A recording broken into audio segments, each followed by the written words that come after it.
Hello students, मैं विशाल गुप्ता आपका teacher. आज मैं आपको क्लास 12 सब्जेक्ट अकाउंटेंसी के chapter dissolution of A partnership firm from the book of T.S.. Grewal का क्वेश्चन नंबर 30 कराने जा रहा हूँ। स्टूडेंट्स, ये है मेरे पास बुक टी.एस. ग्रेवाल की क्लास 12 की बुक अकाउंटिंग फॉर पार्टनरशिप का वॉल्यूम नंबर 1, जिसका एडिशन है 2021। तो इसका मैं 30th क्वेश्चन आपके लिए पढ़ने जा रहा हूँ। ये देखिए, ये 30th क्वेश्चन ये लास्ट में यहाँ गिवन है। A B C were equal partners on 31 March 2021। Their balance sheet stood at creditors है, रिजर्व्स और कैपिटल का बैलेंस है। और उसके बाद इधर एसेट साइड में cash, stock, debtors, loan to A, investments, furniture, building, ये सारी एसेट्स हैं। और ये टोटल बन रहा है इसका 1,42,400।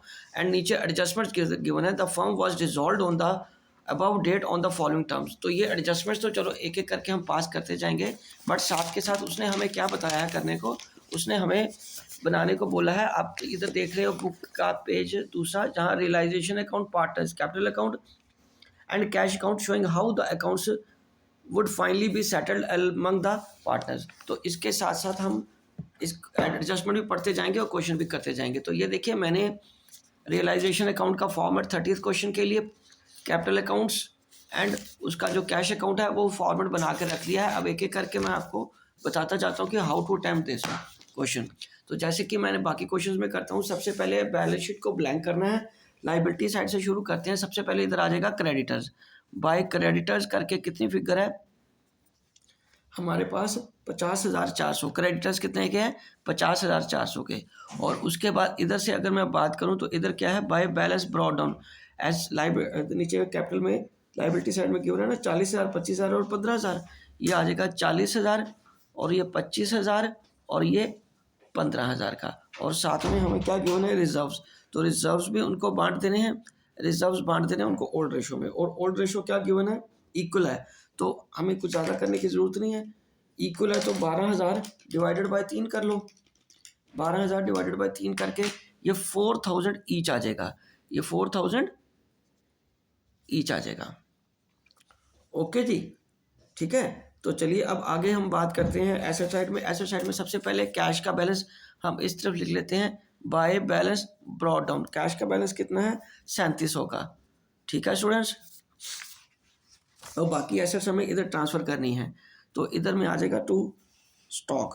स्टॉक कितने का है हमारे पास यहाँ पे? है जी 20,100 का। स्टॉक कितने का है? 20,100 का। उसके बाद क्या है? डेटर्स। To debtors. डेटर्स कितने के हैं हमारे पास? हाँ जी, डेटर्स है हमारे पास 62,600 के। 62,600 के। And loan to A. Loan to A तो उसके कैपिटल अकाउंट में ट्रांसफ़र कर दो। टू लोन टू ए करके उसके कैपिटल अकाउंट में ट्रांसफ़र हो जाएगा ये 10,000 का। ठीक है जी, ओके। उसके बाद इन्वेस्टमेंट। इन्वेस्टमेंट भी यहीं लिखनी है हमने। ऊपर रियलाइजेशन में इन्वेस्टमेंट्स कितने की हैं? 16,000 की। और उसके बाद फर्नीचर कितने का है? फर्नीचर है 6500 का। और क्या है दूसरी आइटम? बिल्डिंग। बिल्डिंग कितने की है? 23,500 की। बिल्डिंग कितने की है? 23,500 की। तो चलिए अब एक एक करके एडजस्टमेंट करते जाते हैं। पहली ए एडजस्टमेंट है for the purpose of dissolution. Investments for valued at 18,000 and add to cover the investments. तो ठीक है, यहाँ पे ए के कैपिटल को डाल देते हैं। By A's capital account investment कितने का? 18,000 का। वो कितने की इन्वेस्टमेंट ले गया? 18,000 की। और यहाँ पे टू रियलाइजेशन करके इन्वेस्टमेंट 18,000 का यहाँ पे हमने पास ऑन कर दिया। Fix assets realised for ₹29,700 were stock and debtors realised 80,000। तो चलिए यहाँ पे हम लिख लेते हैं बाय बैंक अकाउंट। बाय क्या लिखेंगे? कैश अकाउंट है ना हमारे पास, तो कैश अकाउंट ही लिखेंगे हम भी। कैश अकाउंट में हमें यहाँ ट्रांसफ़र कर देना है फिक्स्ड एसेट्स। फिक्स्ड एसेट्स को देखा जाए तो फर्नीचर और कितनी है? बिल्डिंग है। तो मैं इसका अलग अलग भी करके देखना, तो अलग अलग करके देख लो। ये फर्नीचर और बिल्डिंग, मैंने जानबूझ के ये फर्नीचर और बिल्डिंग को फिक्स्ड एसेट के अंडर लिखा है ताकि आपको पता चल जाए ये कैसे है। हालांकि इन्वेस्टमेंट भी फिक्स्ड एसेट बनती है, लेकिन वो फिक्स्ड इन्वेस्टमेंट कौन वो ले गया? ए ले गया। तो बाकी क्या बची? Furniture and building. और वो कितने पे लेके गया टोटल मिला के? Fixed assets 29,700। तो दोनों की फिगर कितनी बन गई? 29,700। और उसके बाद स्टॉक कितने का गया है? स्टॉक कितने का बिका, मतलब स्टॉक एंड डेटर्स की इकट्ठी वैल्यू अगेन, ठीक है। स्टॉक एंड डेटर्स कितने का चला गया, 80,000 का, तो ये बैंक में कैश में पैसा आ जाएगा। और साथ के साथ इधर कैश में भी एंट्री कर देते हैं इधर to fixed assets to realisation करके, सॉरी यहाँ आएगा टू रियलाइजेशन करके, ठीक है, फिक्स्ड एसेट और stock and debtors. Fixed assets कितने का है बेटे, हाँ जी, फिक्स्ड एसेट 29,700 का था और ये डेटर्स और वो मिला के स्टॉक मिला के 80,000 का, ये पैसा रियलाइज हो गया था। चलिए ठीक है, अब उसके बाद हमें क्या करना है, expenses on the realisation were paid to cash करके यहाँ पे कर दो एक्सपेंसेस। एक्सपेंसेस कितने के हैं, 1300 के। और उसके बाद एक्सपेंसेस के बाद क्या है, creditors were allowed discount of 800, creditor 50,400, 50,400 minus 800, ये कितना आ गया, 49,600, 49,600 आ गया क्रेडिटर्स। और एक bill receivable for 1500 were under discount was dishonoured and the acceptor was had become insolvent and was unable to pay anything and hence the bill had been to met by the firm। तो ये भी bill receivable हमारे लिए bank को payment करनी पड़ेगी, तो ये पेमेंट हमें कर देते हैं बिल रिसीवेबल डिसऑनर होने की, डिसऑनर होने की पेमेंट होगी है ना ये, ठीक है। और ये कितने का है, 1500 का, ये वापस पेमेंट हमें करनी पड़ेगी। और उसके बाद क्रेडिटर्स की भी पेमेंट होगी, एक्सपेंसेस भी हो गया ये। चलो अब हम इसका प्रॉफिट या लॉस कैलकुलेट करते हैं, बट उससे पहले सॉरी कैश अकाउंट में ये सारे खर्चे डाल लेते हैं ताकि हम बाद में भूल ना जाएं।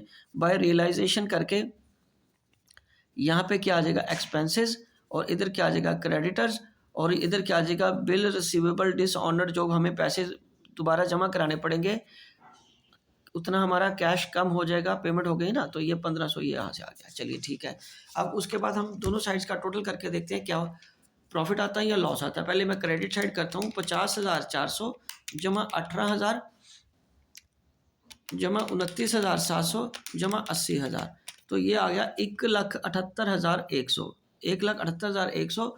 और उसमें से इस तरफ का आप टोटल करें तो आ जाएगा 20,100 जमा 62,600 जमा 16,000 जमा 65,000 जमा 23,500 जमा 1,300 जमा 49,600 और जमा 1,500। इसका टोटल बन रहा है 1,81,100। तो अब इसमें से ये माइनस करूँगा 1,78,100, तो कितना आ गया, लॉस 3,000 का। तो इसका मतलब इस साइड का टोटल बनेगा 1,81,100, ठीक है जी, 1,81,100, ठीक है जी। और इधर आएगा बाय लॉस ट्रांसफर्ड टू पार्टर्स के नाम है ए बी सी, और उनकी रेशो क्या है, इक्वल, ठीक है, उनकी रेशो इक्वल है। और लॉस कितना आया, 3,000 का, और ये 1,000 ईच आ गया, 1,000 ईच आ गया यहाँ पे। और यहाँ पे अब रियलाइजेशन का लॉस हम ट्रांसफ़र कर देंगे 1,000 ईच का। और अब हम इसको फाइनल पेमेंट कर देनी है पार्टनर्स को, ठीक है जी, फाइनल पेमेंट कर देते हैं यहाँ से। तो ये आ गया 15,419, सी का 19 में से 1,000 माइनस हो गया, तो सी को कितना मिला, 18,000। टू कैश अकाउंट करके बैलेंसिंग फिगर चली जाएगी 18,000 की, यहाँ पे सी को ये 19,000 आ गया। 25,4 29, 29 में 1,000 माइनस चला गया, तो कितना रह गया, 28,000, ये आ गया 28,000, ये आ गया 29,000, और ये आ गया 44,000, 44,000 माइनस 10,000, 18,000 और ये 1,000, तो यहाँ पे इसकी फाइनल पेमेंट आ जाएगी 15,000। इसको फाइनल पेमेंट कितनी मिली, 15,000 की। तो अब ये हम कहाँ ट्रांसफ़र कर देंगे, कैश अकाउंट में। कैश अकाउंट में आ जाएगा by A's capital account, by B's capital account, by C's capital account, ठीक है जी। तो ये तीनों के पैसे हम यहाँ ट्रांसफ़र कर देंगे। तो ए का कितना पैसा आया था, ए का पैसा आया था 15,000, उसके बाद 28,000, उसके बाद क्या है 18,000। तो चलिए इसका टोटल कर लेते हैं, दोनों साइड का देखते हैं क्या आता है। और ये आ जाएगा 3700, ये क्या आ जाएगा 3700 जमा 29,700 प्लस 80,000, तो ये हमारा आ जाएगा 1,13,400। इस साइड का टोटल 1,13,400 है। आप ज़रा बुक से आंसर मिलाइए, यही आंसर आ रहा है। और दूसरी तरफ का भी टोटल करके देख लो, 1,300 जमा 49,600 जमा 1,500 जमा 15,000 जमा 28,000 जमा 18,000, तो ये आ जाएगा 1,13,400, 1,13,400। तो ये हमारा टोटल मिल गया और ये आंसर भी ठीक है। चलिए एक एक करके मैं दोबारा आपको ये बता देता हूँ। ये देखिए रियलाइजेशन अकाउंट पहले, ये खुद आप बनाओगे तो आपको ज़्यादा अंडरस्टैंडिंग होगी। उसके बाद ये क्या चीज़ है, ये कैपिटल अकाउंट का बैलेंस हमने निकाला, यहाँ उसके लोन भी इधर ट्रांसफ़र कर दिया था और वो एक जो एसेट लेके गया था इन्वेस्टमेंट वो भी इधर आ गई थी। ठीक है जी। और ये कैपिटल अकाउंट की फाइनल फिगर्स जो कैश के रूप में उनको पेमेंट करनी है। और लास्ट में अब ये क्या आ गया, कैश अकाउंट। ये क्या आ गया बेटे, कैश अकाउंट आ गया। ठीक है जी। To balance brought down realisation करके ये सारा कुछ जो वहाँ से हमने ट्रांसफ़र किया था, एसेट्स बेच के जो पैसा आया, ये जो खर्चे हमने पे किए और ये जो कैपिटल अकाउंट हमने यहाँ पेमेंट करी वो इधर लिख लिया क्रेडिट साइड में। तो स्टूडेंट्स इसी के साथ ये क्वेश्चन कंप्लीट होता है और मैं ये वीडियो भी यहीं कंक्लूड करता हूँ। आई होप कि आपको अच्छी तरह समझ आ गया होगा। आप मेरे चैनल को सब्सक्राइब कर लीजिए और बाकी क्वेश्चंस के लिए वीडियोस देखते रहिए। ओके जी, डन।